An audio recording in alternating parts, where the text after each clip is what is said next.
3, 2, 1. Setting up the meeting for YouTube Live. Redirecting to YouTube. 3, 2, 1. Yep, we're streaming on YouTube. It's wonderful. Okay, now we pause that. And then we go back over here, click local record on this computer. We're on. CNN has arrived. No, I mean, Terry Burns has arrived.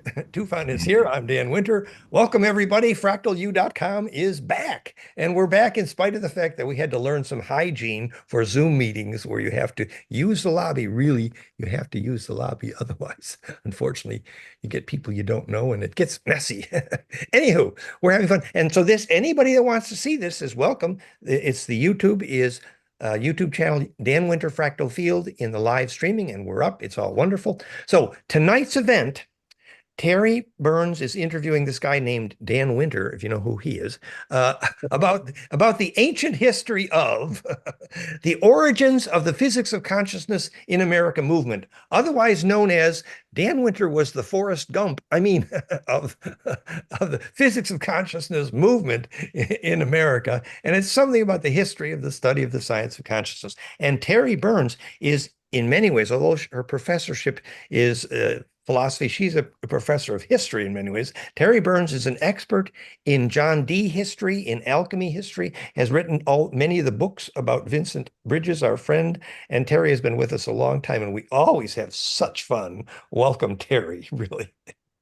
Thanks for having me here, Dan. This is always a lot of fun. And I must say, you're looking young and great, actually. Cool. That's what happens when you forget the time zone and pop in 5 minutes before an event that you were going to prepare for a half an hour. So this, you said freewheeling, it will truly be freewheeling. It's freewheeling. That's all good. From my point of view, how this came about, would you mind? Oh, yes, but we're going to just take a couple minutes for announcements from Tufan, and then it's yours, right? Yeah. Oh, so Tufan had a couple announcements. Is that right, Tufan? I'm going to mute now so we don't echo. Right. Hi, Terry. Hi, everyone. Just a few announcements before Terry starts. Next week, we are going to talk with Carlos Avila about the experience of the implosive fusion in family constellations and how it allows communication with ancestors. So we invite everyone to join our next week's lecture with Carlos. And we updated our preliminary speaker list on our October conference, October 9th to 14th in South France. And speakers include Dan Winter with 2 lectures, myself, Patrick Boddy, Nick Fridge, Professor Dr. Rolf Otterpohl, Dr. Terry Burns, Dr. Sarah Pah, Carles Avila, Médéric Degoy, Gail Thomas, Dalia Ali, and Lisa Morrissey. And we are looking forward to our October event and invite everyone who is interested. Thank you, Dan. So that's October 9 to 14. Can't hear you.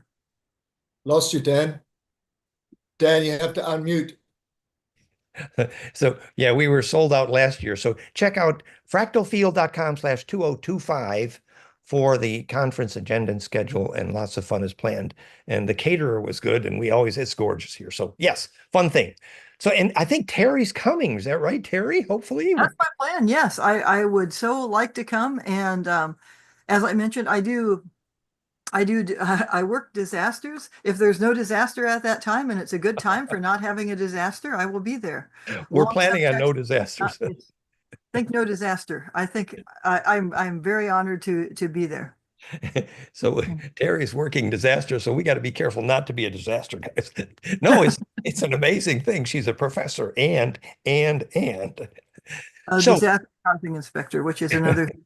But so Terry, you were going to talk about how this came about. That sounded like fun. Yeah, well, I was, as I think everyone here present knows, Dan and I were both good friends with Vincent Bridges, who died in 2014.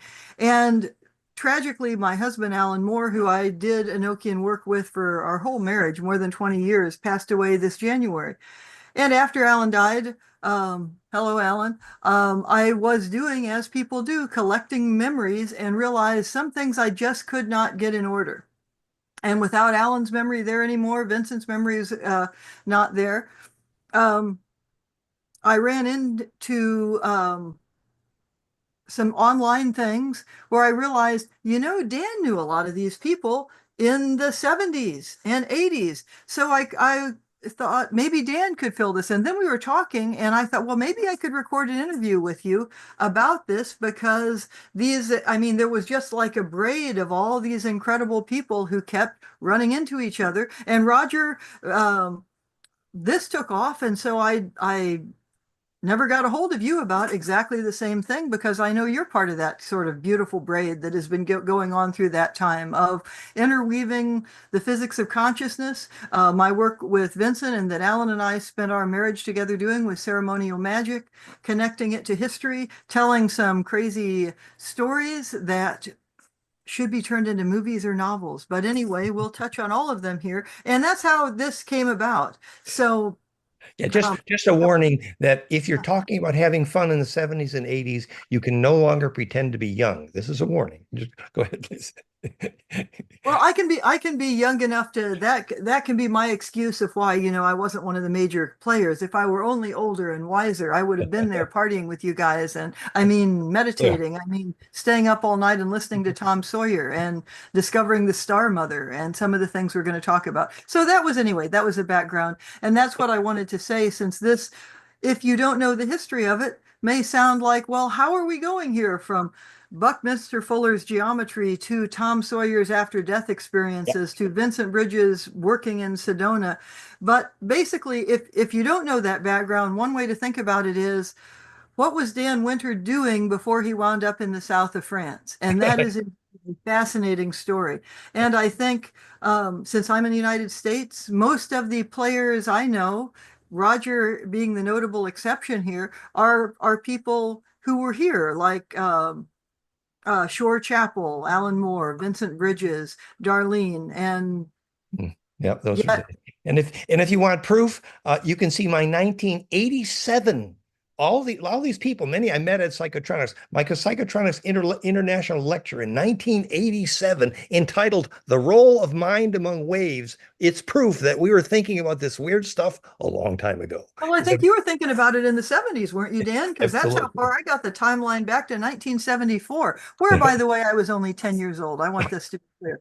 Anyway, so yeah, that's how all of this got going. What was Dan Winter doing before Dan Winter was doing what he's doing now? Anyway. Yeah.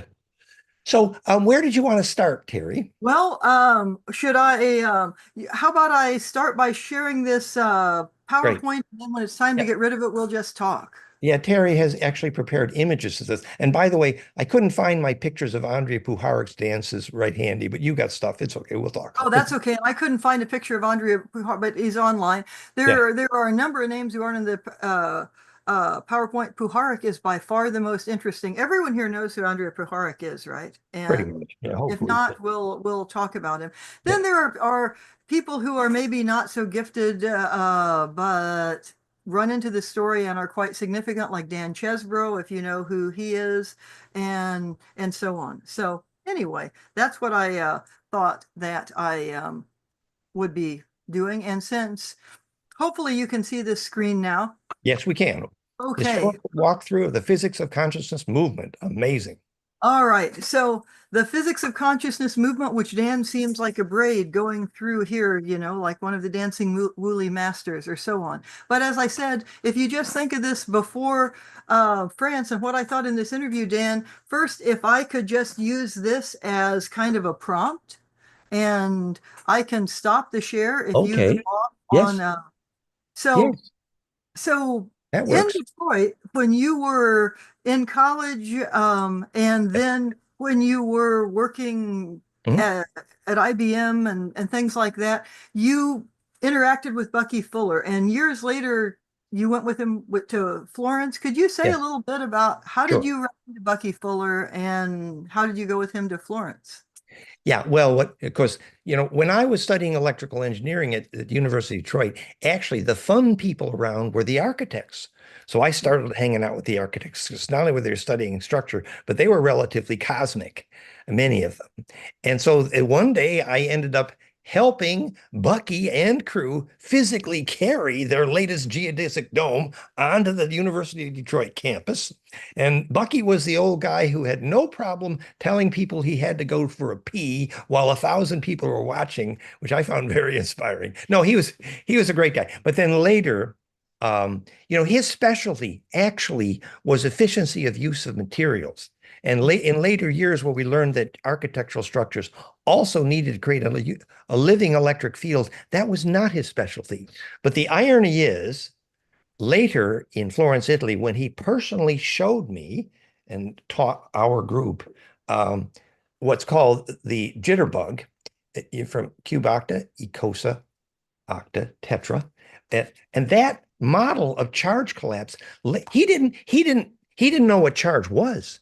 He could never know that was charge collapse. But later, Tom Sawyer, who we're about to talk to, was one of the first persons to publish a paper saying that Bucky Fuller's jitterbug was a model for the onset of superconductivity, which is something Nassim has been repeating for years as well.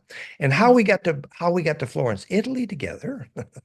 We had this group called Unity Scholars with Gus Ciccacci, who had just run for governor of Vermont on the Abenaki Indian ticket. Gus is amazing. And we had our group together at Gene Rin's Human Dimensions Institute, later helped co-founded Rosary Hill College in Buffalo, New York. And Jean Ringe is the grandmother of this whole, many people would know her. And so there we were, and she knew, she's how I met Arthur Young, and who wrote the book Kundalini, the famous Kundalini. She knew everybody. So Jean introduced me to Gus Ciccacci, and Gus Ciccacci, we had the Unity Scholars Group. And pretty soon, Gus is founding the first, there were two, International Conference of the New Age in the castle called, fill in the blank later, in Florence, Italy. And guess who shows up? Bucky. And actually, I lived in the hotel with him for a week, and we had a pretty intense time, really. So anyway, that's the story. Now today, Buckminster Fullerene is named after him, and its primary properties is that it's implosive, phase conjugate, negentropic, and none of those words Bucky would have a clue about what they mean. But he inspired all that. Anyway, okay. Well, I think that one of the things to me that is fascinating about that is no, Bucky Fuller wouldn't. And in fact, most people who study geometry today, as you all know, study Cartesian geometry. Mm-hmm. Vincent and Dan, Vincent Bridges, who some of you know, who we'll talk about, have had a kind of tension between them, agreeing and disagreeing about many things. So one of the ways I've tried to understand it was studying Buckminster Fuller's geometry. We've had speakers on Fractal U, James Egan, yes, who found that John Dee's Monas Hieroglyphica, which I did a translation of and have looked at in terms of ceremonial magic, that the best geometry that explains that is Buckminster Fuller's geometry. I have argued, though I've never been sure if Dan agrees or disagrees, that when Dan is talking about, say, DNA braids being 5-dimensional, he is using the geometry of Buckminster Fuller, because Cartesian geometry would place all of these somewhere between the 3rd and 4th dimension, and that's the problem, because you have to work with right angles, which don't facilitate the kind of energetic things that most of us here are interested in. Now, meanwhile, Tom Sawyer, who was there, when Vincent was alive, he would often talk about how this guy, Tom Sawyer, saved his life. Vincent's mother, after Vincent died, told me that and gave me these flyers of Tom Sawyer's. Well, Tom Sawyer isn't an easy name to look up, I'm actually not a philosophy professor either. I'm an English professor. And Tom Sawyer, you get Huckleberry Finn. You don't find this guy. Well, finally I found this guy. He's dead now. He went through 2 profound after-death experiences. Yeah. And the way Vincent said that Tom Sawyer changed his life will, I think, relate directly to the kind of consumed perspective that Dan was talking about in Earthheart. And this is how. Short version. Tom Sawyer said in his after-death experience, what you get in a life review is basically all these different consumed perspectives of not only how you're feeling and experiencing at that time, but how people are reacting to you. And you get it in a very loving way, not like judgment, like, look, you hurt Auntie so-and-so's feelings, but this is what she was feeling, this is what you were feeling. And he has great stories of these. Apparently he was very talkative and would talk people through till the morning. 8 hours all night, all night. Well, so And yeah, it was at Dan Chesbro's Melchizedek International Conference, Rochester, New York, where Tom Sawyer was speaking, that I met Vincent Bridges and Darlene. and that must have been when I'm in the afterworld, I'm going to peek back at that and see what that explosion was like. That must have been fascinating. It was colorful. So anyway, Vincent said when he met Tom Sawyer did what we might call a sort of laying of the hands. And Tom Sawyer was very good at bringing through energy, apparently. And Vincent realized suddenly how people were reacting to him, which was not good. And he changed in all sorts of ways because of it. So then through that circle, I ran into Dan Chesbro, and that's another story. And I'm going to share this screen again because I got to do my 10-second Dan Chesbro story, if I may. Oh, please do. It's a great story. So Dan Chesbro was, I mean, not to say new age woo-woo, but he decided that he was going to take a group with the 12 core members of that group, one house of the zodiac each, and I needed to be the Scorpio, and we're all going to Egypt, and we're going to invade the Great Pyramid. And actually, my wonderful engineer at the time, Scott Woodward, I said no, but his wife said yes. Went to Egypt in the Great Pyramid and got the worst astral parasites in the history of whatever, and took her years to recover. And now later, in the next time, remember that when Jake, our astral battle specialist, talks about the astral hygiene issues in the plasma around the Great Pyramid. But that's a to be continued.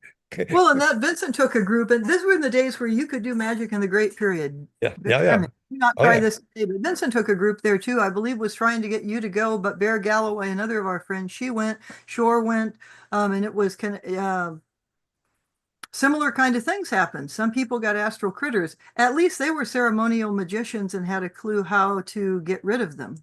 I think he said that the Sufis saved their group because they were after him. It was quite a story. And that's where they saw the statue of Sekhmet. The eyeballs started glowing infrared, but that's another story.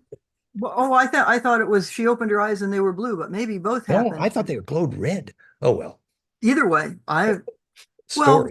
this, I'm going to just jump ahead here because where you're seeing, so we have Bucky Fuller, Crystal Hill Farm was the place that you founded, right, Dan, as opposed to Chesbro's place. That's right. And so that was where, let's say, Vincent was there many times, and we had this heirloom seeds garden, and everybody agreed that this food from that garden was much better than LSD.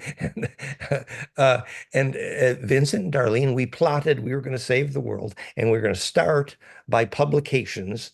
And that's what Vincent spent years editing my book, Earth Heart, which is about consumed perspective, as Terry is mentioning here. Exactly. And I had finished Alphabet of the Heart at that time, which is where the layers of heart muscle actually make the alphabet. The 7 spins inside, 5 spins outside, the whole thing. So that's the farm. And that's where we started that publication, A Network of Light, which Terry mentioned to me earlier. So yes, this was in the 80s, right? Probably around 1986 or thereabout. Yes, that's right. I think we were done there by the 90s, but we were there in the 80s. That's right.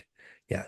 And you've seen, in fact, Darlene, I believe, did the artwork here on the cover, and these are now available. I know most of you know them, but for anyone on YouTube who doesn't, this is available in archive.com. You can also buy your physical copies of these on YouTube. So actually, the books are all on the website, all 5 of them, and links to, for example, the Kindle versions are all at plankfire.com, all 5 books. Thank you. When did in this Crystal Hill period, look at this, here's a blast from the past for you, Dan. Yeah. So the Star Mother goes back that far, right? Yes. Well, you see, I had been so when I was living with the Gurdjieff community in Marshfield, Mass, doing sacred gymnastics and working at MIT, in the lab indirectly, having just emerged from the Gurdjieff Sacred Gymnastic Gurdjieff School in West Virginia, Claymont, the book that fell off the shelf and hit me in the head was called Mathematics of the Cosmic Mind, Theosophy of Plummer, who then wrote the intro to our Star Mother kit, actually, which is about that perfect platonic nest. So after having studied that and built that, and he, by the way, predicted the years in precession from the nest of platonics in Plummer's work on what's called the Greater Meson Theosophy, today called the Star Mother kit, very famous, perfected charge collapse, platonic implosion, etc. So yes, that was quite a story, and that was Massachusetts at the time. But I think it's fascinating that this goes back in your life that far and you've built so much on it, And which I'm to me still is young. its own sort of in indirect proof of the value of the, and I can tell you that since I'm not being the one interviewed, I won't give a lecture on it, but I mean, in ceremonial magic, if you bring this principle in, lots of things become possible that just aren't possible. You're working with a kind of semi-dead room. Yeah, because if you learn about charge collapse, you've learned about all the mysteries of physics and spirituality ultimately. So I had that intuition, but I didn't understand at that time the platonic nest was actually the perfection of charge collapse. It was many years later, but we were so fascinated. How many years later would you say it was before you understood that? Well, I don't really do years, so that was 70s, 80s. I think we were in Massachusetts in the early 90s because I had finished the Gurdjieff Sacred Gymnastics. See, my parents had to fetch me at the Gurdjieff school because they thought I fell off the deep end. I quit IBM to go study to be a guru. I mean, whose parents wouldn't kind of try to get them back? They assume that you're insane. And but anyway, so then I lived with the communities, and then I came back and helped run the family business and became an electrical engineer and learned about motors and Tesla. But anyway, long story. Well, so just because we're trying to do this in an hour, I'm going to jump ahead to how did you get to North Carolina and team up with Ray Flowers and Sand Grail School of Sacred Geometry? That's where, by the way, I came in contact with your work was the Sand Grail website that Ray Flowers had, and actually Vincent's work too. And that must have been in the 90s, I think. Yeah, so we moved to the it was called the Waynesville, North Carolina, the network of no. The community we started, it was they called it the Biodome community before and after, just after Bucky designed the biodome. John Denver physically installed the geodesic dome there. And we bought that community from Hans Keller, who had run the climate conference in Brazil. And my partner, Pam Gamadi, a meditation teacher at the time, we started a community there. And the thing about, I'll tell you just one thing about that community. It was so pretty that every single human being who arrived for the next 3 months absolutely decided they must move in. That's how pretty it was. It was just stark, raving gorgeous. But I didn't really know at that time that this was the hill where the Cherokee Trail of Tears started until my clairvoyance developed after Kundalini. I started hearing the wailing women. Actually, the ancestor memories were there. And there was karma there. I'll just give you an example of that karma. So the whole community just spent the last 3 years building this largest of the 7 building, which was our hotel, for the spiritual healing center run by Lee Cowden, most famous holistic doctor of America. He was our medical director, long story. And we had our commercial healing center. We had women from all over the world, many of whom were actually reincarnated Cherokee who came back unconsciously to where? And they were dying of silicone breast implant. And we were using ozone enemas, and I purchased the microscope that did live blood cell and infrared lymph drain. Long story. Anyway, the end of the karma story is right on the spot where the Cherokee sacred burial ground unfortunately had been desecrated by our primary building. One night I come to look up, and there was so much flames from that building that the lawn, the huge yard in front, was covered with fire trucks. Wow. That was the sort of, yeah. You would say that's where you learned clairaudience, basically, right? Well, yeah. Well, I learned to understand my clairaudience a little more. That you could hear ancestors if you got your show together. Yeah. Could And you actually, give us, just for fun, a couple examples of clairaudient experiences you've oh, had? have I got the example? I got the best example on the planet. So there is Andrea Puharich, dedicated to build the Neuralink, which allows deaf people to hear, doing piezoelectric bone conduction heterodynes in the bones behind the ear. And sure enough, deaf people are hearing. But one minor detail. they're developing clairaudience. And guess who the first person Andrei Puharich heard speaking after that was this guy named Tom, who later found out he was really Atun. That was Enki Ea, literally. And that's how Gene Roddenberry learned to write Star Trek directly from Andrea after they met with Phyllis Schlemmer. I mean, it's a story, man. You mean Star Wars? Are you talking about George Lucas, Star Wars? I No, think. no. It was Right? Gene Roddenberry was at the Phyllis Schlemmer meeting with Only Planet of Choice, learning everything after hundreds of But you clairaudience. mean so he's doing, you've been talking after Star, because Star Trek was 65, right? Uh, I mean, no, you know the story of the Nine? yeah. Oh, That was, that one of the iteration. Okay, yeah. that So was the Council of Nine. directly from the message from Enki Ea, who called himself Tom Atun, speaking to Andrea just after he discovered what clairaudience is. Now, Puharich is, as you all know, Colorful. a very fascinating character. Now, Vincent met him independently. Well, Didn't he? remember, Andrea was on tour with us speaking at Psychotronics International conferences Yeah. all over the States. And his wife was a piano player and loved me, and we had a little fun. But later, Vincent became fascinated with Andrea's equation for hydrogen hydrolysis harmonics. Later, we wrote a bunch of equations on that. So Vincent had, and Tom Vallone, who wrote the book on physics of consciousness, who lived at my farm at the time, ended up spending the last years of Andrei Puharich's life with him on the Reynolds estate in North Carolina, where he died, in some of the example of the worst possible astral hygiene on the history of the planet, if I may say. It's another colorful story, man. We got to tell more of these stories because they're Well, deep. the thing is, at a certain point, I remember, since I didn't know you then. In fact, I was looking at your website and thinking, God, this is some brilliant graduate student at MIT, and he just I got to meet this guy. But I didn't know that you knew Vincent, and so Vincent would tell these stories Oh, yeah. about Puharich and horse whispering and the Reynolds estate and so on. Well, And he wound up with some of Puharich's papers, yeah, I mean, which which we he wound thought up with for were a secret. variety Yes. of reasons. But And remember that the other side of my work with Puharich was that I had spent a lot of time in Bentoff's house, Ben Bentoff, and worked in his lab with the capacitive accelerometer, the first place we measured the physics of Kundalini, just north of Boston when I lived in the Boston community. And classically, Andrea Puharich and Ben Bentoff were on opposite sides of the Arab-Israeli war, and they were, in a way, the nemesis of each other, and I was a friend of both. Example, so Puharich said, "Oh, I teamed up with Uri Geller, and our airline tickets just fell from the ceiling. The ETs are with us." And Bentoff is saying, "No, you're infested with low-grade spooks."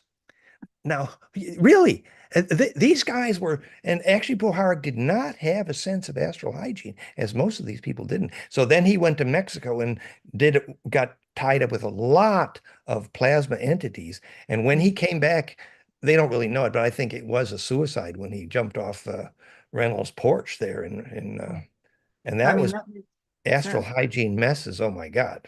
Anyway. So about in that same time, we're gonna Let's switch to a happily ever after now. well, okay. Well, how about steering tornadoes in Sedona? Because Oh, sometime about then you um, were taken up into Vincent's Enochian project. Now, Dan and I have debated whether Daniel Chesbrough was out at this thing in Sedona, but I know our friend Bear was there. Vincent wrote his complete Ophanic handbook, which was the first sacred geometry approach to Enochian, which he basically attributed the ideas to Dan and then went to High Point, North Carolina and talked to the ETs. Vincent didn't like to say he talked to the ETs as much as Dan likes to say that, so that caused some interesting tensions. And Vincent said that Thoth was a myth. He was wrong. So how about something with the tension between you and Vincent? Because I didn't get it. Vincent, as most of you would, said he remembered all of his past lives going back 1,000 years because a rabbi had put a curse on him during the First Crusade. The first time he said that, I was like, yeah, Vincent, quit smoking dope. By the time he died, not only did I believe him, I sort of thought I knew who the rabbi was. That's another whole story. And so then Vincent would walk around and speaking of Dan Winter, say, "Oh, me and Dan, me and Dan." I think he'd come back from, you guys had an Enochian conference in Prague, then sponsored by Roger Green. And of course, it was Vincent's contention that Dan had been John Dee and he had been Edward Kelly. Not hard to believe if you have spent as much time as I have spent studying Dee and Kelly, although I think both Dan and I might rephrase it as, if you're in super energetically charged places, you can pick up other memories. So you have to have the hygiene to know what is your memory and what isn't. We could do a whole separate thing on the ghosts of Kelly's Tower and that kind of thing. But if you go through, and Terry knows all the relatives and family of Kelly up and down, and even knows who the father of Kelly was. That's another fabulous story. So I would say, Terry, we had our ups and downs and disagreements with Vincent, but only 10% of the ups and downs and disagreements you had with Vincent. Vincent, unfortunately, I have a bad temper, and he was the recipient of a lot of it. Because now here's something that is an interesting thing to do. See, Vincent was a very good therapist, but one of the things you aren't supposed to do in therapy is therapy with people you have personal relationships. He only did it because I think, and I don't mean this as a criticism of him, he had churned up enough stuff over the years that he had karmic issues with a variety of people. Yes, I was one of them. Everyone in his circle was one of them. So he was trying to heal a lot of stuff after that encounter with Tom Sawyer. And that's its own very interesting story. So he got more knowledge of the sacred geometry of this Enochian stuff after being turned on to it by you. And then he went to High Point. There's a whole story about that in the Fifth Way Mystery School. But that brings us back yet again to Sedona and steering the tornado. You talk about that and the Ophanim a lot. Do you want to say anything about those? Like, could you explain to anyone who doesn't know what Enochian is? How does somebody go from electrical engineering and Bucky Fuller's kind of stuff into going to Sedona, doing all the Enochian calls and developing and steering tornadoes? Yeah, well, it's first of all, one of the things that Vincent and I disagreed on was he said the hypercube, the stellation of the cube, was the fourth dimension. I said the only actual fourth, and that, by the way, is 90 degrees, like Terry says. Right. I said that the actual forces dimension, the only way you can wrap another spin around a cube non-destructively actually is to tilt the cube and embed it in pentodeca by Goldman ratio. And that is the fourth dimension. And but still, that's a minor disagreement. The physics was clear. The reason there's pen symmetry around all the Ophanim Enochian is because it has to be implosive the same way the center of the, what's it, not the Tai Chi, no, the healing when they do those blessings with the symbols from Japan. Oh, anyway, the center was called the Dolio. Oh dear. Anyway, so Vincent came to our community in North Carolina and went up to those bushes, which were famous for Cherokee sacred space, and led us in a relatively small Ophanim Enochian ritual. And I can't tell you that whole story, but I can tell you I came away from that specific ritual absolutely convinced that we had steered a storm the size of a continent. I was sure. I watched it happen. I watched it form. I knew what happened. And Vincent had been telling us for years that if he went to the central stone in his magnetic sacred array, stones he brought from all over the world, in this beautiful raised place in North Carolina, that Terry was there, that you place and remove the central stone at the right time, and you could call big basic cloud formations. It was very implosive. So I knew that Vincent, he could, like Alan, Terry's wife, could visualize the astral so clearly, he could precipitate it in a sequence of moves. It was powerful. So then Vincent says, "Oh, I've been planning how to do this thing right, man. We're going to do every single Ophanim Enochian call and do the whole shtick." And he had all of us fly in from all over the country, planned it for almost a year. Sedona Red Rocks, we're out there all night. Kim Wise, quite a story. And that's what Terry's referring to in the Red Rocks ritual.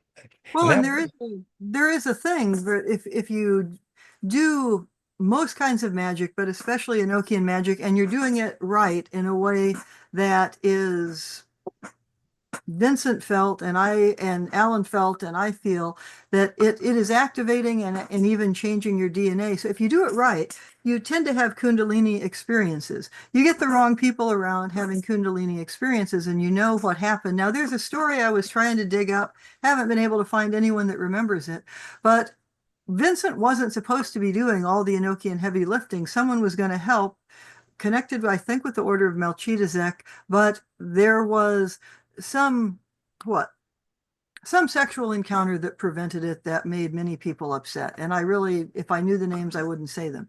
So they wound up doing this huge thing in Sedona. We did. Our friend Bear Galloway, who's another ceremonial magician, still talks about how people got, came down with sunburns. Not life-changing experience, really. Yeah, sunburn. And we could mention not normal sunburn, you understand, from inside. Plasma burn. Yeah. We could mention when Terry and Alan and years later came to do this Ophanum ritual in the perfect four-wave mixing square and did the sequence in the upper room in Torino. I mean, talk about blow the doors off the temple. The people got dizzy. The air pressure in that room imploded, and we know why. Well, part of the reason, Dan, was that you were present there. I mean, so you have to have several things, right? You have to be on a strong energy spot. You have to know how to do the magic, and you have to have people who are able to run the energy. And the more the people can run the energy, the more things hum. And there was Dan with his hair sticking up. Yeah, my hair. I was an antenna. I wasn't the clear visualizer. The clear visualizer was Alan. He could visualize those elements of the astral with such clarity he could precipitate. But I'm a great antenna, man. You were an incredible antenna. And Alan could do something that even Vincent couldn't do. I've never known anyone else who could do. He could merge consciousnesses and kind of move things around on the astral. I mean, if I talk too much about it, since grief is a strange thing, I might go from being very excited and happy to crying. So I'm not. But and Jake will be talking about that in our astral seminars coming up. That would be very fascinating. So this brings me to the kind of stories that when I was a couple decades younger, when Alan and I met in 2003, that I would hear Vincent talk about and think, yeah, okay. One was that the one you've heard the most, and it's the first on this list here, the rabbi in the First Crusade. I say rabbi because I'm a fanatical researcher. I'm kind of old school looking at archives. I edited Vincent's book that talks about the First Crusade. He says the rabbi. In that time period in the Holy Land, it is true that some people who were Jews, some people who were Muslims, some people who were Christian lived together in relative peace before the First Crusade. But somebody wouldn't be an official rabbi in the sense of, say, I don't know, in the time of the historical Jesus. But using Hebrew as a sacred language and all of that, yes.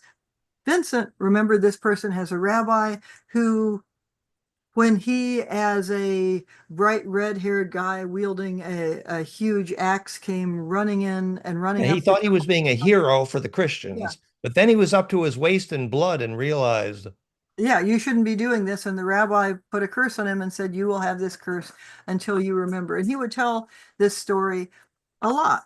That you would have this curse until the end of the Catholic Church. Actually, well, that was, he said he thought that it was his goal to bring down the Catholic Church, which is, yeah, boy, we could go off on that one for a while. But you finally explained, and this was something I was, that Alan couldn't figure out, and Alan, I think, didn't really want to figure it out, but his wife did. That would be me, which is, how can you manipulate energy in a way that you can cause someone to remember? Now, keep in mind, we're not talking about like life review memory where consume perspective, remember everything. Sometimes I can't remember what happened last week.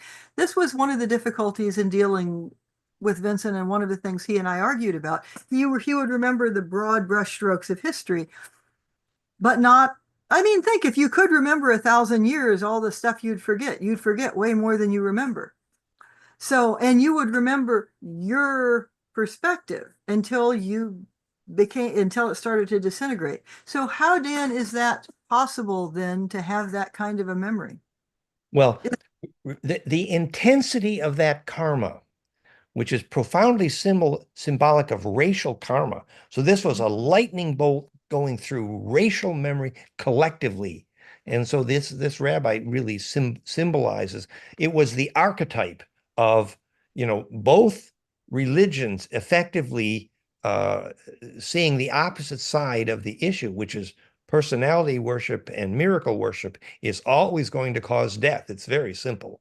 And so both sides are, just determined to kill everybody that doesn't agree with them, which is, that's why the humans in this galaxy have always been forced to return to the Oort cloud until we can learn to get along. But that's another story. So the other piece of that story I did want to tell was when you figured out that Peter the Hermit became the salesman who created the First Crusade because he came back from Jerusalem realizing, why, this mad caliph, they're actually doing alchemy over here. And the church immediately realized they were going to lose unless they could get that alchemy back. And that's when they got the money to do the First Crusade and send the Templars to get that alchemy. That's the reason the First Crusade happened. And Terry figured it out. Well, and that was, well, and I'll tell you how I figured it out. I should have put a thing on here of Vincent's book, Mystery of the one he did with Jay Widener, but this part of it was totally Vincent's, and I was supposed to be source checking. And when you get to that point, there's some footnotes. Here's a secret. Oh, he footnoted him because he knew I was going to give him hell and not edit anymore if he, either say, I remember this, and he didn't want to do it at that time for obvious reasons, or by what historical background or justification do you say that? So he put in some footnotes. Years later, I checked him. Oh my God. It was all his own memory. It had nothing to do with footnotes. It's his memories. Had something just remotely similar, Yeah. but you couldn't build that up from his footnotes. It wasn't a scholarly argument. It was his memory. Anyway, he actually understood why the mad caliph went mad, because all those alchemists tried to eat their philosopher's stone, and he understood what that was. That was the Kaaba stone of the Muslims, which was actually Lucifer's eye, which is actually a glass meteorite, which is a super dielectric. Flamel and the philosopher's stone. And Flamel enters the story too, question mark. Yeah, well, before there, I wanted just to ask if you could, in terms of talking about things in terms of long wavelengths, Alan, as you know, communicated with, we called them the three, but he had profound UFO experiences that you can find on the web, but and that had to do with ophanic work. And there is something about long wavelength memory. If you put that together, probably with Dan's taking your memories through the heart of the sun and overcoming death, you have an idea about how you might retain your memories through lifetime. Exactly. In fact, otherwise your psyche is going to disintegrate. It's literally the longest lightning bolt. It is literally the one who has the longest memory is the intro to our entire website, physicsofsoul.com. Physics of Soul is a name for how long is the continuity of your memory. Because when you braid the braid of the braid on the braid, you keep doing that, your DNA gets really thick, and pretty soon the galaxy is woven coherently into your DNA. And that's what Dali is now teaching. If you align with the North Star and get the wormhole hooked up, the Egyptians knew you could get off the ladder of incarnation. Well, this is about getting a long wave embedded. And so when you have Kundalini, you start getting longer waves, and eventually these memories fuse. And by the way, the life and death of Vincent Bridges is summarized as fusion in the spine. Ooh. And there's something about that life and that fusion that tacked this whole plot line, the history of alchemy, because he was the fusion. Really think about this. If you don't have a metaphysics of reincarnation, which we really don't in the West. I mean, within Tibetan Buddhism there is, but if you go into that sort of without an energetic background, you're just like, well, we're all individuated, then we're all one, or something. Like, how do you might here's a more pedestrian image. You might think of the individuated consciousness as more like a lava lamp, you know. This big glob of energy might separate into multiple consciousnesses, and it might reform, and it might reform with part of this one. And we don't really have a good way in the West to express that. So maybe the best way to express it is just to discuss it in terms of wave dynamics or It something. is. And that's the fusion point where the waves turn inside out, consume perspective, the pinhole camera being an image of where vortex kiss noses. And that is the physics of consciousness. And if the vortex inside becomes embedded in a big vortex outside, you can steer very big tornadoes. Right. Thank you. I love these lines of yours, Dan, and I always have. The invisible man and woman in this is me and Alan. Like I could go through and pull now after all of these years my memories out of some of these lifetimes. I'm not going to do it now because why? But there is a reason other than just casual interest that I've been sort of compelled to study along and try to figure out, what did John Dee do with the pinhole camera? What does that have to do with Consume's perspective? Yeah, Probably if you are constantly linked to these ideas, you can fill in some of those. Otherwise, it just sounds like fun stories from crazy. Dee was actually communicating with ancestral ghosts using the scintillation. So where you get a sparkle scintillation, you're getting the beginning of a fusion point, and that fusion point we now know is a conjugator. And so that fusion point in the array can be a node for phone calls to spirits, ancestors, etc. So he was studying all these forms. Basically, he was studying the physics of clairvoyance, but he didn't know what clairvoyance was or anything about the physics. But he thought it was just kind of God, divinity. Yeah, that's right. He thought it was God. Exactly. He was so close to the physics. And that yearning, that's why I say I might have a fragment of the soul memory of John Dee. I wouldn't say I was. That's boring. But that yearning to figure out what's happening at that center point of that sparkle is actually my life. The phase conjugate point where the pine cones kiss. I did figure that out. I know, and now I know exactly what consciousness is. And I know how the size of consciousness, I know why consciousness is centripetal. Absolutely. I do know what consciousness is for sure. I'm sorry, I'm being humble here. And I know why, because I got a little of that yearning from John Dee. Well, not the physics. No. Do you want to say a little bit about the tension between you and Vincent helping create that? Because you're two very different people. I mean, just on a superficial level, you come across as happier and more optimistic. Vincent could be very dark. Dark. I mean, dark. Quark. Well, it's a bit of a, so Vincent dedicated years to helping me edit this gorgeous book, Alphabet of the Earth Heart. And in the end, with the fight with Stan Tenen over the origin of Hebrew and other messes, that turned into a disaster area. I mean, it was a shareable thing, but the commercialization of all that wasn't, it was a mess. And a lot of other things. And Vincent's tried so hard to help me, and actually, in the end, he was not rewarded. And that was the story of Vincent's life. He never really got economically, he was always a huge struggle. So then years later, indirectly related to Roger later also, but then I was the one who actually got him to Prague for the first time and helped him get there and whatever. And he was so grateful for that when he lost the key to his hotel room for the first night in Prague, he decided to spend it in the graveyard because that's where all his friends were. And he was so happy to get there and in bed with them. So he even said specifically that he forgave my karma for having messed up years.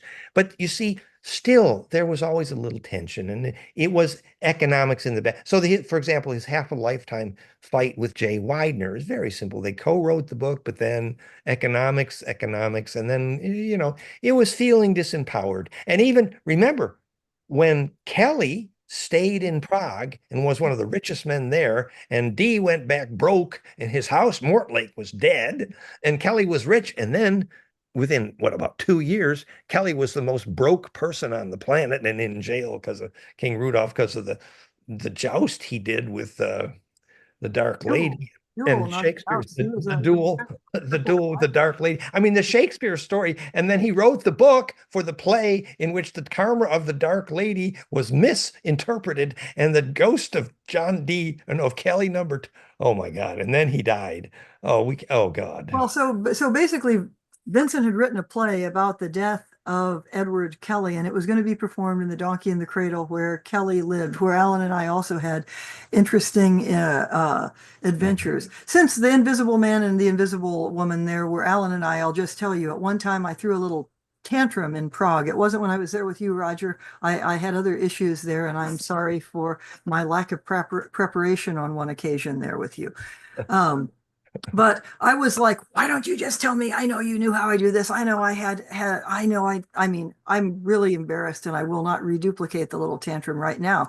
But it was like, I know I was here. I know Alan was here. We know we've done this a bunch of times. There are things we think we do better than you do, although not most of them, but some of them. Why don't you tell us who you think we were? And so he turned around. First, he looked up at the sky and said, okay, I'll take the karma. And he said, Westonia, Thomas Kelly.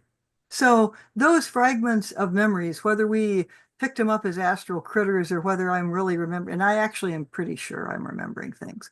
The Westonia is the daughter of the daughter of daughter of Edward Kelly, stepdaughter of Kelly, and that's how you figured out who Kelly's real father was, which is Irish history. Man, is that a story? That's but that's going far afield, I think. But I think the dynamics, and that brings us to oh well, we'll do another little share here.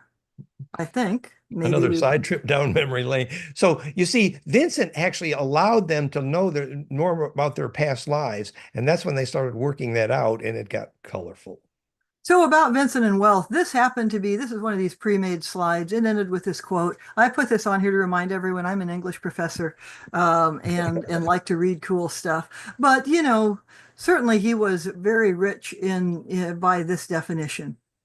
Okay, the fall of Atlantis. Now, we've never really talked about this, Dan, but I mean, one of the things Vincent wrote stories of when he decided he'd write up some things as fiction because no one would believe them was simply that the ETs were the operators of the crystals in Atlantis were in contact with them. And then if you probably remember the story he wrote about, Earth for Earthlings, get out of here, you people.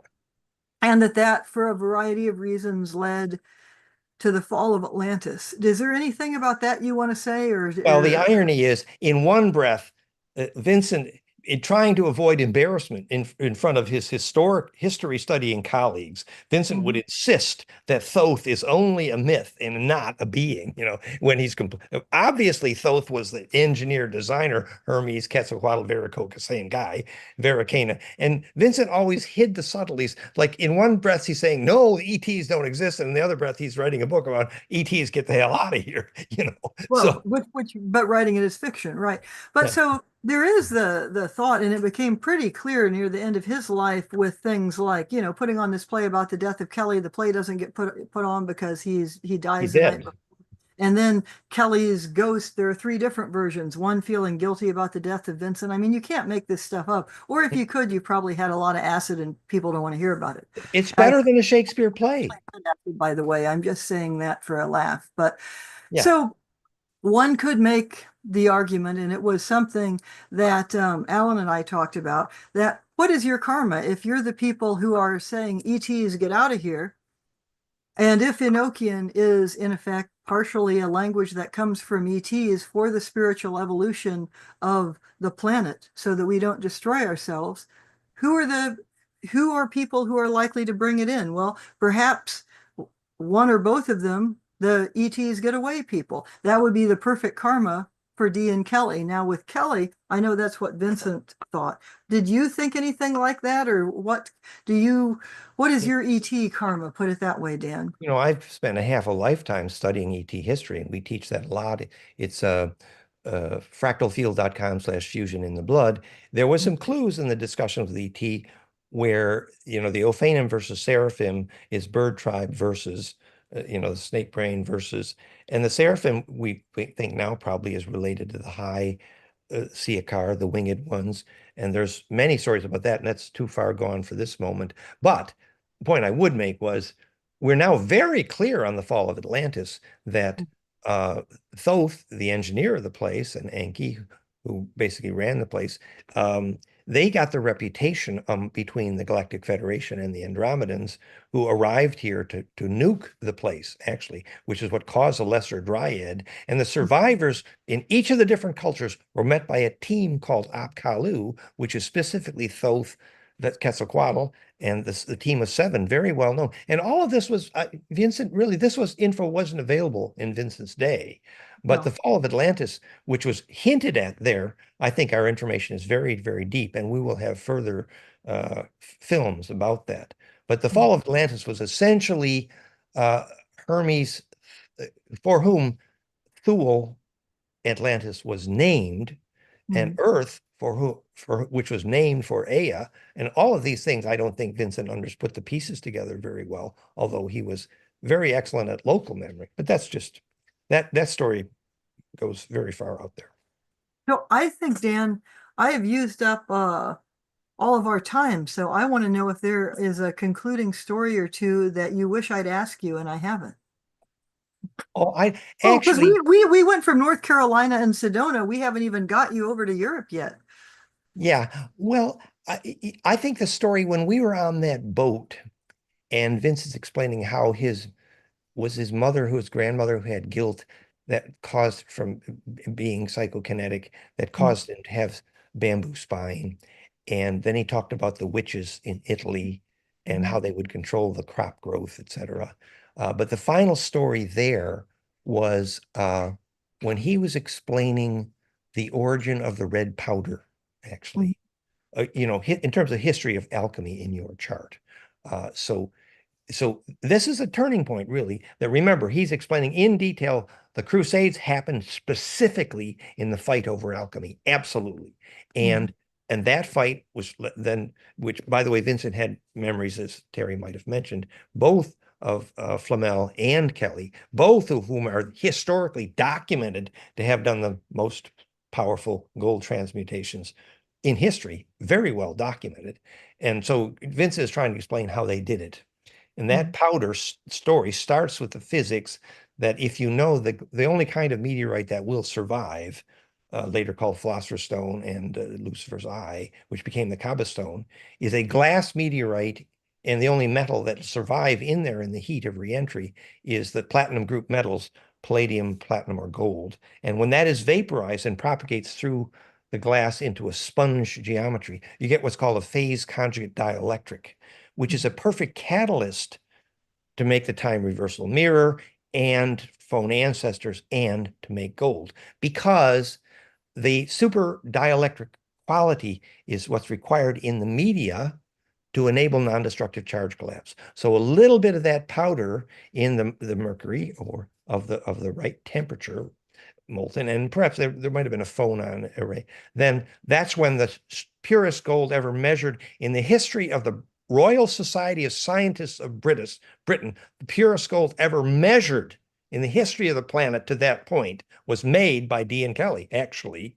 And so that is not only about charge collapse and alchem, meaning, concentrate the spin density, but it introduces the real physics of alchemy, of how you concentrate the spin density inside your body, the alchemy of immortality. For example, Vincent, he knew that the natron is how the mummies made gold powder served in every pharmacy in Europe for 300 years. It was the dielectric of the natron. So he knew there was alchemy happening, that mummification was actually an introduction to the physics of alchemy to alchemize your aura. So that you take your memories through death. Exactly. And then, of course, then it was not obviously a democratic society. You're aspiring to be the Osiris, or then to be the Pharaoh, or to rise at the golden dawn as Ra. And if you couldn't go through the sun, you didn't grow up, basically. You just stayed in the underworld. Yeah, well, and so inhabiting the sun. Yeah, and we know the sun's solar flares are dramatically affected when 1 million children sing. We now know that the sun is needing this centripetal force. So teaching the physics of ensoulment is the message of alchemy here. So I think, anything else you want to say here in conclusion, Dan, or should we open this for questions? Did we get to a happily ever after? What do you think, guys? Good. We have one question from Robert Wood, actually, say comment. He says, please do the Kelly ghost story someday. The what ghost? Kelly ghost. Oh, the Kelly ghost. Oh, well, actually, That's an easy one. I mean, Yeah. Terry is an expert on Kelly ghosts. well, so the Donkey in the Cradle was where Sir Edward Kelly lived after John Dee left. And it's on a strong lay point, and it has many interesting characteristics that are useful for Enochian, but it also tended to attract ghosts, so you have to know how to banish, and there's a tower that we would call Kelly's Tower that would be above it. But among the many ghosts that are there, you have to have kind of a metaphysics of ghosts. So they're like repeater ghosts, like there would be these little kids that would just go across, and then they'd go across, and then they'd go across. You get that in lots of places. I'm living in a place that had that when Alan and I moved in, repeater ghosts.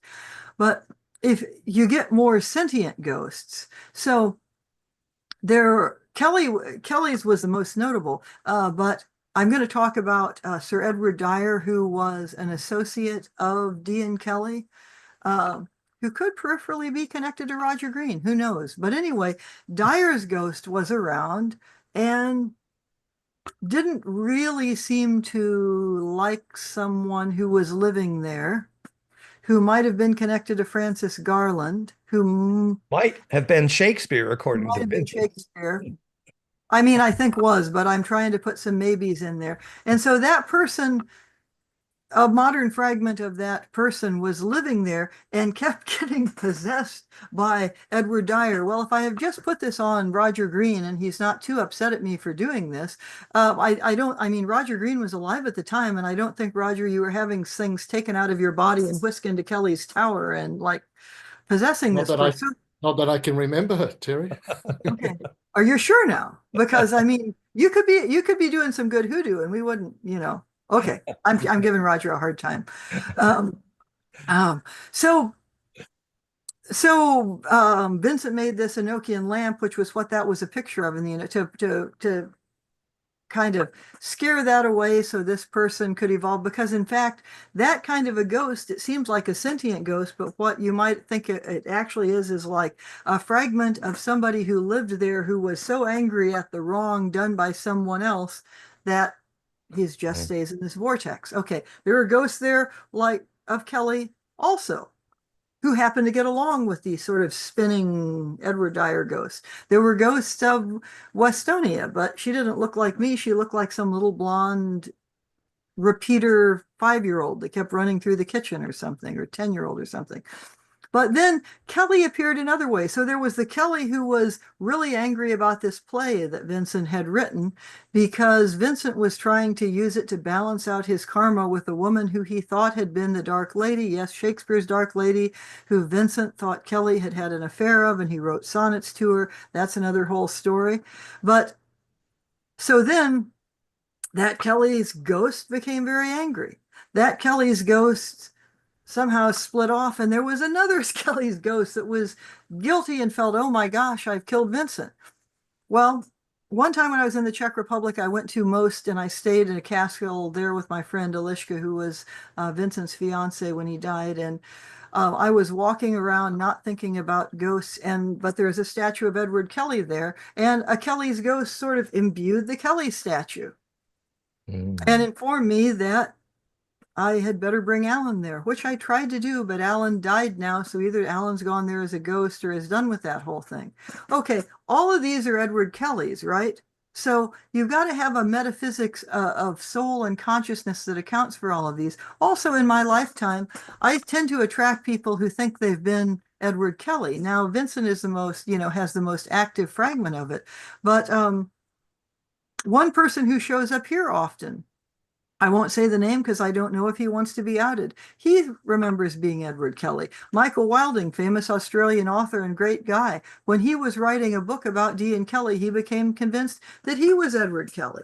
Ivan Spitak, who wrote in Czech about Edward Kelly, although he was a Czech expatriate in San Francisco, he thought he was Edward Kelly. So I, like I said, seem to attract people who think they were Edward Kelly. So each of those could turn into a longer, more colorful story, but usually the reaction people have is, first of all, like, only one person can be the reincarnation of Edward Kelly, and Edward Kelly can only be one ghost in one place. And that's not, in No. my Yeah. what happened.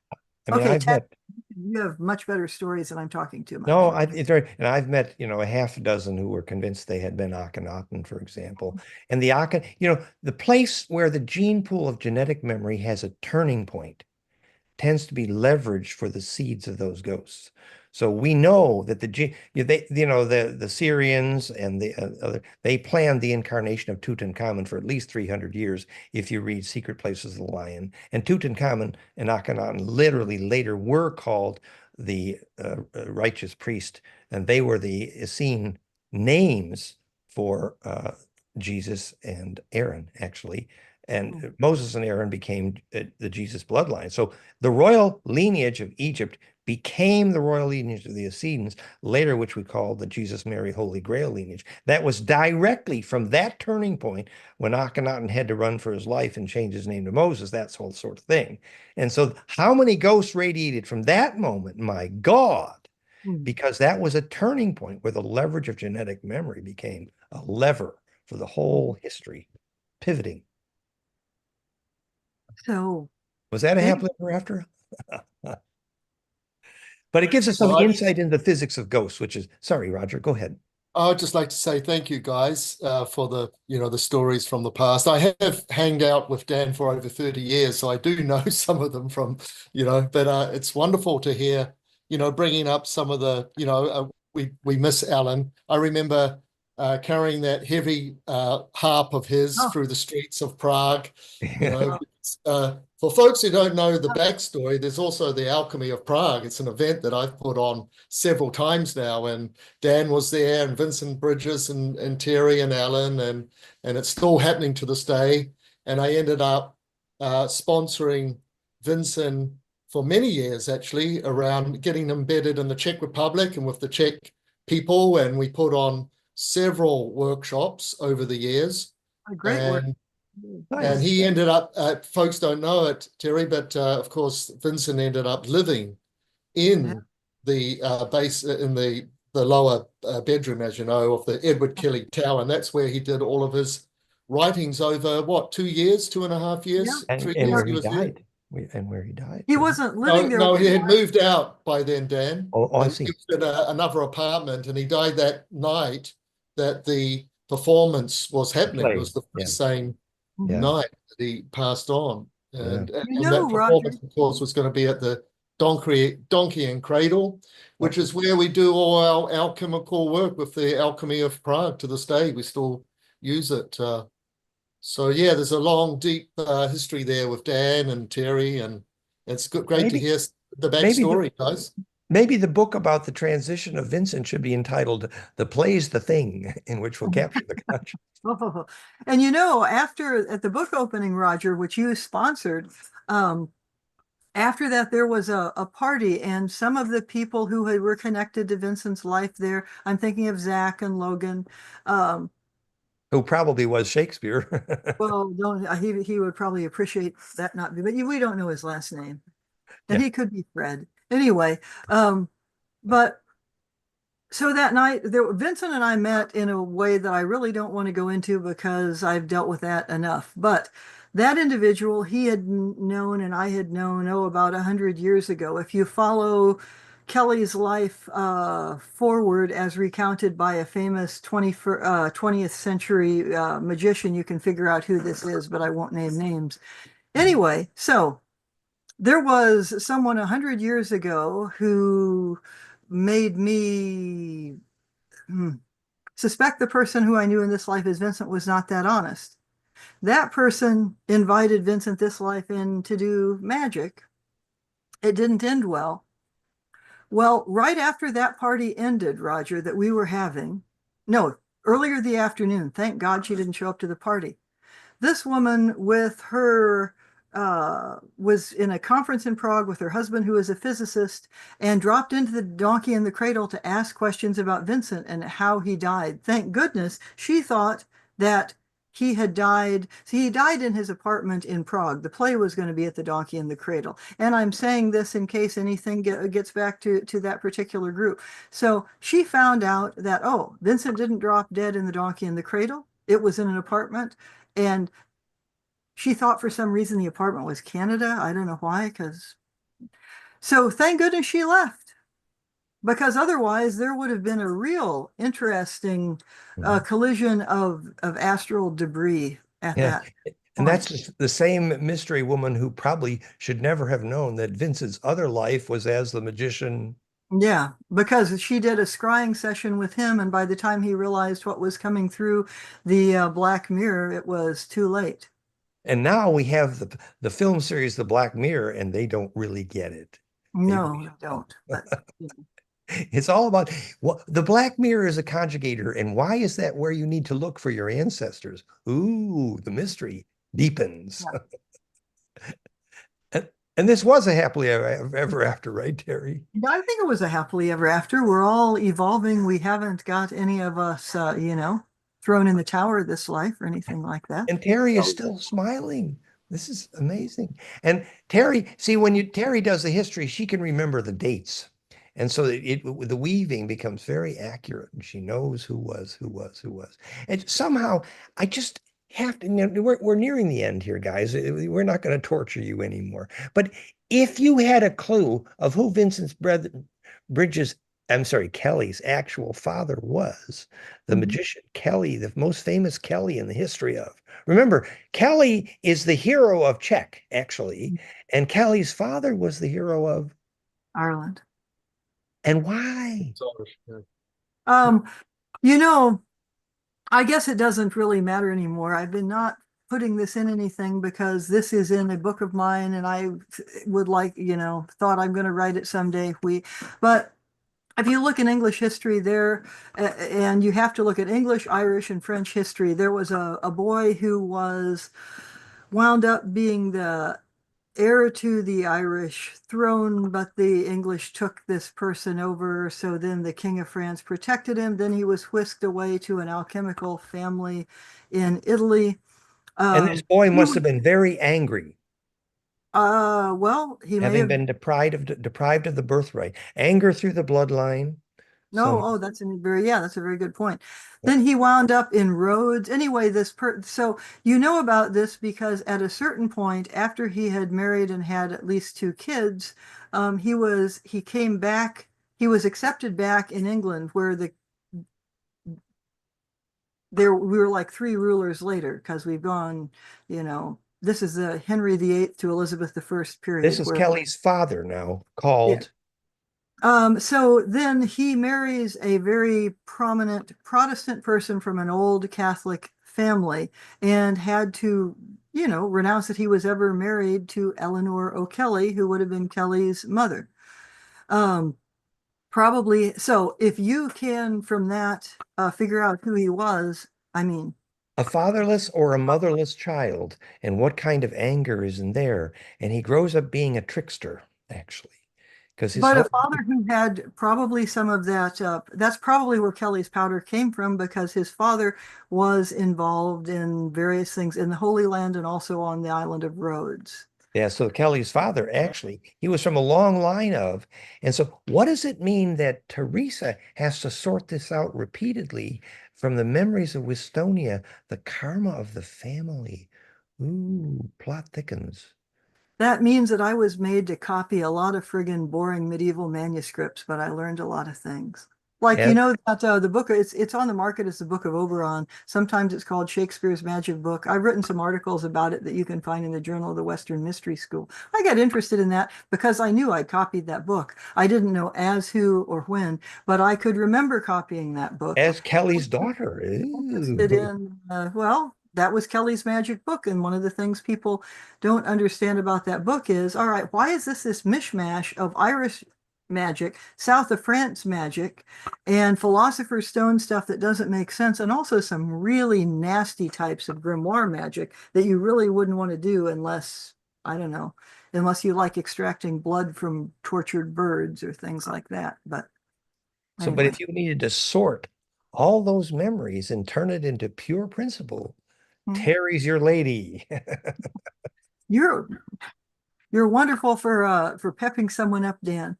But I've learned I have learned a tremendous amount from you, and we have good conversations. We've had some serious fun, which is why we decided to do this, which is why you guys should come over here, because on October 9, Terry's going to be here and we're going to have more fun. And at that time, we're going to do more on the history of alchemy as well. Yeah. So, well, any other questions? Well, before we close, if we are not 10 years late, we would like to send our love and light both for Vincent Bridges and Alan Moore, who passed away recently. And also, I would like to take the opportunity to thank Roger for organizing the alchemical tours in Prague, where I got to meet with Terry and Ellen there. And I would suggest everyone who is interested in alchemy to join Roger's tours in Prague. And if you want to give your website, Roger, for people who would like to check for future tours, please go ahead. You are muted. Is that that's good? Yeah. I'm working on all the details at the moment, and we call it ancient and future alchemy. So we do the old-fashioned alchemy in the Edward Kelly Tower, but then we do some work with Bob Greenyer with the future alchemy and all the technologies. I've just finished the draft for the brochure. I always do a very good descriptive brochure, as you might know. The graphic artist is going to have that pretty soon, but guys, you will find it in about a week up on, if you can remember this, academyhealingnutrition.uk/events. So if you go to the events page on academyhealingnutrition.uk, we'll have the brochure up there and all the details. It starts on September the 19th.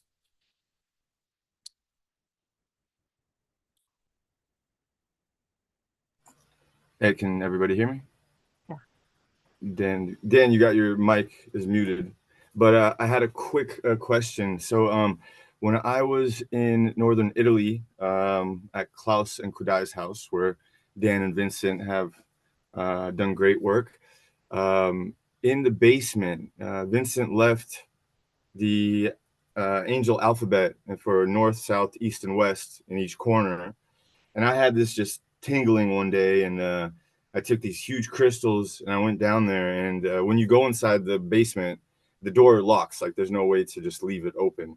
So I went in there and I just said, just come get me in an hour. So I went in there and I just went into these like deep meditations, saw huge visions, which we won't get into now. But what I wanted to ask is basically for the north, south, east, and west, like have any sequences been like that, like logged basically? Has anybody any Yeah.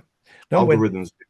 when Terry and Alan did the ritual on the top floor of the same building in Torino, it was because they had the correct name, basic name of God, at the right parts in the four directions. Go ahead, Terry.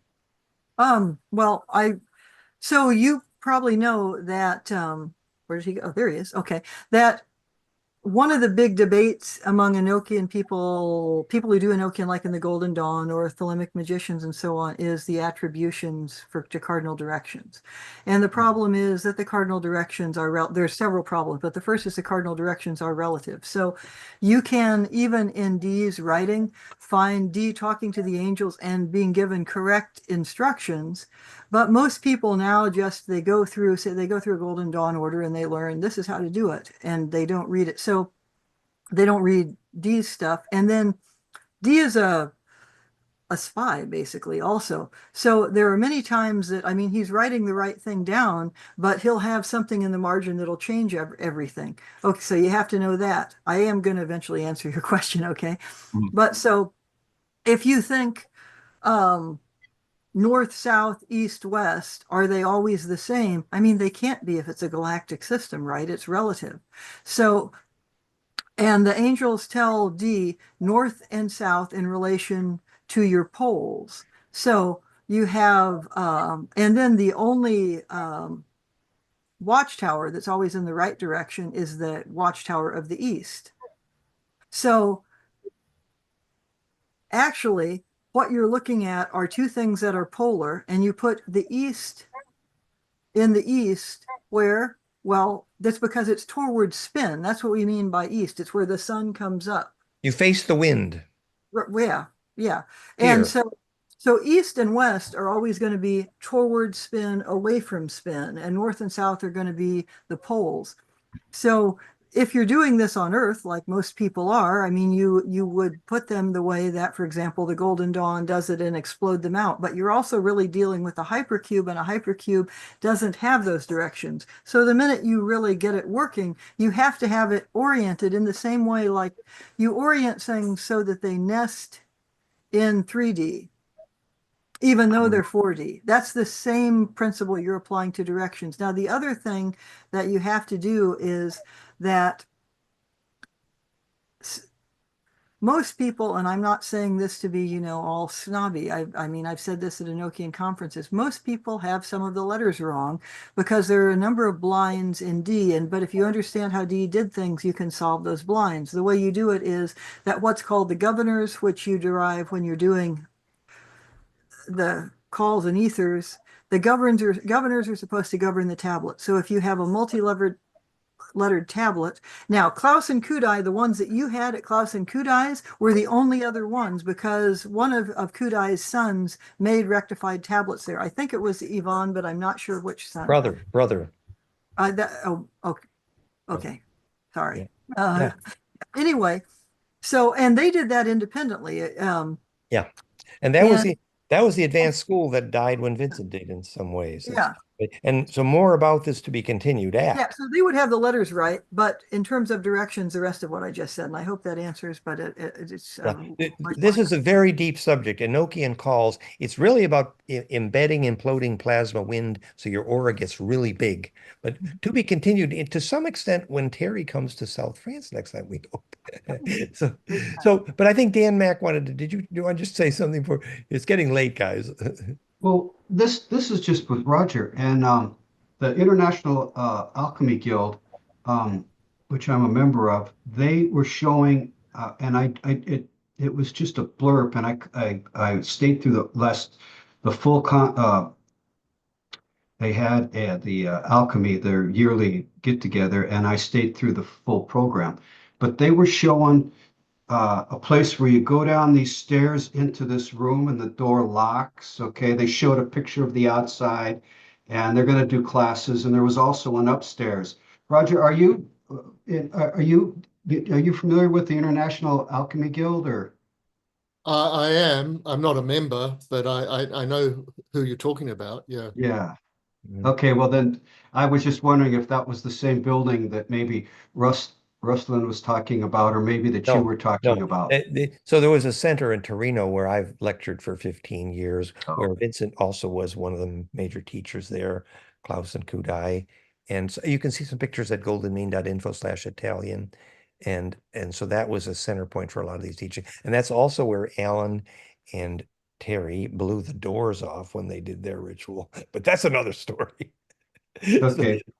Well, So that was my question, just if that was the same place, and I don't think it is. Anyway. There's so much to this story, but just the summary here, there are clues here to some beautiful, deep, gorgeous physics, which is very empowering. And these themes are to be continued.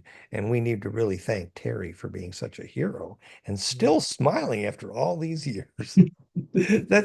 Cheers to Terry. Thank you, Terry. Terry, you're muted. Terry, you're muted. Did you want to? Yeah, sorry. I just wanted to say thanks to you, Dan. I mean, I wasn't just here to interview you, so it's been a lot of fun. It was more fun than that. So we're going to do more of this, guys, including in October, to be continued. Thanks, everybody. It's been a Thanks, pleasure. everyone. See you next week with Carlos. Thanks for coming. Bye-bye. Coming, Roger. Bye, Terry. Bye, Tufan. Bye, Gail. Bye, Russ. See you, everybody. Bye.